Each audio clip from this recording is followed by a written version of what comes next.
Item number 54 follows, and Ann, are you here? Yes, Oh, there you are. Item number 54 follows in a way that, as we as witnessed, events like this are not unique, and yet they are in a way. They're not conditioned upon the normal response patterns we follow in the well-rehearsed hurricane responses and other disasters. And when it comes to environmental issues like this, there's a complex series of reasons, there's a complex number of solutions, and there are efforts that seem to be disparate at times, like the fire brigade or that type of thing going on, where do we know what we're doing? Are we directing our resources properly? Are we timing them correctly? And are we prioritizing everything in the way? And I think the University of Central Florida has developed their National Center for Integrated Coastal Research. The University of Central Florida is expanding their focus here on the southwest coast of Florida and on the east coast, and through their campuses in Orlando and other locations, and have asked us, and we've been excited to partner in a grant application that gives us an opportunity to work with the university to develop that kind of response book, that response guidebook that measures our capabilities, collaborates them with our other organizations, and then puts solutions on the ground in a thoughtful way. As I mentioned, Red Tide is going to be returning, and it would be great to take our lessons learned, put them into a playbook, and make them come forward. So I know that Nan and the representatives from the university are here to speak a little bit about this grant application, and our action is to encourage us to execute this grant application, which will be decided in December, thereabouts, whether or not we are awarded this grant. But it's the first start, I think, in recognizing that the solutions lie just not only with Manatee County, but they lie with Southwest Florida, they apply with South Florida, and they apply with the state. And thank you for that reference, Commissioner Paul. So, Thank you, Charlie. yes. Dr. Lewis. Good morning, commissioners and county leadership. And it's a pleasure to be here today. So many of your comments are absolutely right on target, and we're kind of here to say what's next. I'd like to share with you how we got to this opportunity, its significance and its timeliness. And this is just a start. So being able to take advantage of an opportunity to find new partners and bring additional resources to us, I think is a wonderful thing to share. We should hear in October, so it's a very fast turnaround. The actual awards will be funded by December. So should we be fortunate to have this grant, we'll be good to go. And we decided, and I'm going to introduce Dr. Lewis in just a second here, that the value of working on this project together had intrinsic potential to establish the relationship. So Commissioner Baugh, here's a great example of the positive support that we're getting. And I want to thank the community. As you can see, over 500 people came together holding hands across the beaches to say we care about this environment and we want to be part of it, part of the solution. So the spirit of this grant is to take the professional level of expertise that we're bringing to the table and bring it all throughout the community, down to every individual who wants to play a role. And that's what we decided to do. So how it came about, on August 17th, the National Center for Integrated Coastal Research held its kickoff launch. Charlie and I were invited to attend. I was halfway there to Orlando when he called me on his cell phone and said, we're activating our hotline and continue forward, I'm going to stay here. So that's what happened. This was the panel. The lady on the panel, her name is Whitney Gray. She is the head of the DEP, Florida Resilient Coastlines Program. And during her presentation, she talked about this grant that was available, and it was closing September 7th, which was that fast track. So after the panel, I spoke with her for a little while, and she talked to me about what Manatee County would have to offer and our chances of being successful in this program. And she loved what she was hearing and said priority number 4 would be a perfect fit for us. And what she liked is that we have a track record. And that track record of dealing with long-term situations starts with our Restore program. And those of you remember, the work session that we had when Charlie showed the video of the airplane that was being built as it was flying. And we were building a GIS story map with interactive projects for each of the restore projects that we had going at the time. We had 4. So our IT department and Greg Blanchard and Melissa Matesco and Nick's group, we created an infrastructure for ourselves, knowing that these projects could go for 15 years. Some of them are one and done, and some are very extensive. So we already had built our plane back then. And now we have 9 more projects to add to this of the first 5. So this is another grouping. And so the public engagement factor was that we've been able to share that information with educators and with different professionals, and we will continue to do that. So what we're doing now, Dr. Lewis will share with you how that's going to be impacted, how they're going to be able to build off of our GIS structure. But we had a great foundation to start from.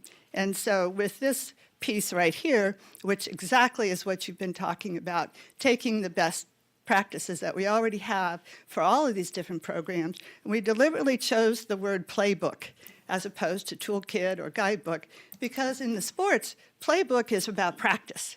It's about running out scenarios and then saying, okay, if this happens, we can launch this play or this tactic. So that's what we want the spirit of practice and preparation to be a part of this. So with that, after I spoke with Dr. Gray, Kristy and I sat down on a bench, and she is the lead for this program grant. So I'd like to introduce Dr. Kristy Lewis to you and let her tell you about their perspective. Thank you. Very good. Thank you. Thank you.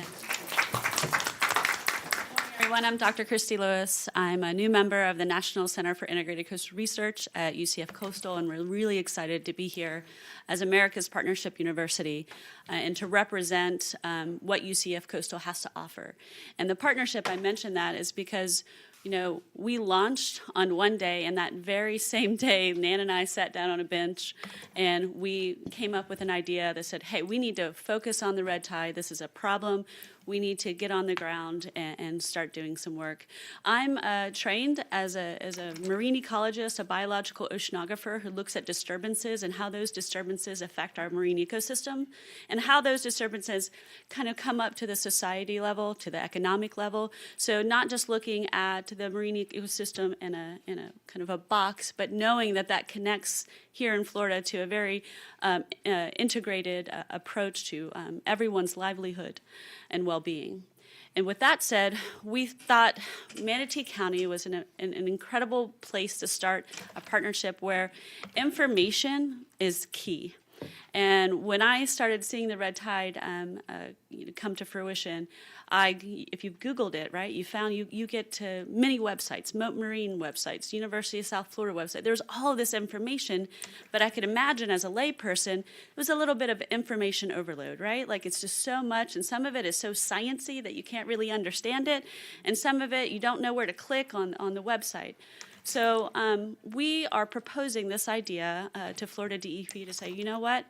We need a two-pronged approach here. We need to take all of the data that are out there that these amazing scientists are pulling together, and we need to put them in one location. So to your point, Commissioner, we want to build a web portal that scrapes all of the information, puts it in one location. And this is not just for Manatee County, but Manatee County is going to be the lead for this, and that's our vision. And we want to bring in all the constituents to have a workshop, to have a conference. That's everyone from NOAA to DEP to Army Corps of Engineers to business owners to fishermen. We believe everybody has a voice in this, and we at UCF Coastal, National Center for Integrated Coastal Research, believe that the complex problems need and warrant complex solutions. And so we know that everybody needs to have a voice at the table, and we're willing and able to do that. So the first part is bringing all the data together in one location so that we have near real-time data. So just like you want to know if you want to go to the beach today, you can pull up this website, web portal, and then you can say, okay, yes, I can go. If you're a business owner, if you own a restaurant, what are the things that you need to say to your employees and how they need to communicate to the customers? So we're trying to cover I'm a marine ecologist, but as you can see, my team is made up of from the tourism industry, public administration, engineering, political science, and even biomedical sciences, right? So this is the core team at the National Center.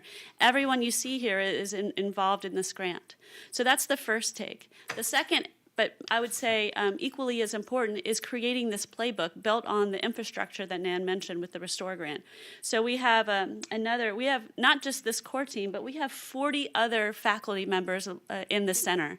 And Claire Knox, who is one of the collaborators on this grant, she is an expert in emergency management. So what she is going to do is that she's going to lead the evaluation of all the emergency management plans in Manatee County and into the state to see what does it say for red tide specifically. What are the action plans? And taking all of the information that and all of the hard work that Manatee County has put into play, bringing everybody into the room after we create this playbook and say, hey, is this something that we can do? What are the good things that you did during this thing? And what are the bad things that you did? And how can we learn? And so we're really excited to build this playbook. It's not just going to be a one-off thing. We believe that this grant is going to lead to more expanded grants that will allow us to build an infrastructure that not only Manatee County, but the state of Florida can be proud of and can rely on. Because the title of this grant is something to the effect of Data-Driven Tools for Environmental Disasters of Unknown Duration. And Red tide. that's very, very similar to an oil spill, very similar to coastal erosion. All of my training has been in Louisiana, and we have all of that. And so I'm aiming to bring my expertise and our team's expertise to the table to help partner with Manatee County to bring this to light. So thank you very much. Good job. To be able to share about how we could be,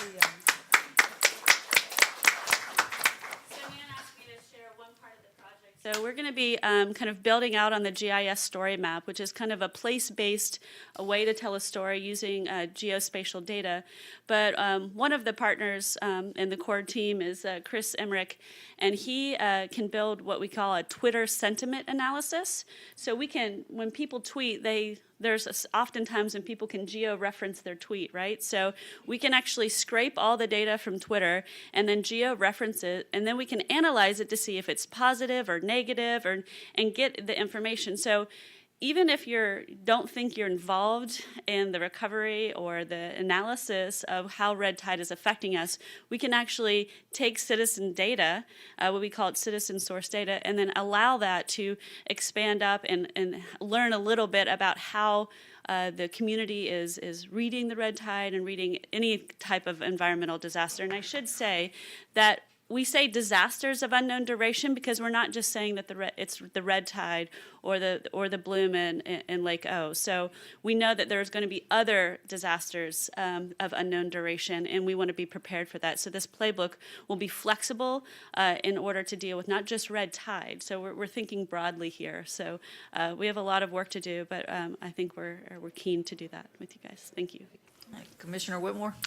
I'd like to make a motion to authorize to participate as the sole subrecipient invited by the University of Central Florida National Center for Integrated Coastal Research on their grant, creating a data-driven playbook for environmental stressors of unknown duration. Second. Okay. No-brainer. Anyone from the public wish to speak on item number 54? All right, seeing no one come forward, we'll close public comment. Commissioner Benak. Yeah, I just want to say thanks to Nan and to UCF for partnering, for being together and deciding to move forward with something. You know, lots of times we go to work sessions and we listen and then we walk away and come up with good ideas later, but you guys were quick, Right. which is important, and appreciate that you turning this around so quickly, so we look forward to a great partnership. Let us know if there's anything more we can do to encourage the grant. Thank you. Thank you. Motion made by Commissioner Whitmore, seconded by Commissioner Ball. All those in favor say aye. Aye. All opposed, nay. Chair votes aye. Motion passes. All right, y'all get to work. Congratulations. thank you very much. Thanks, guys.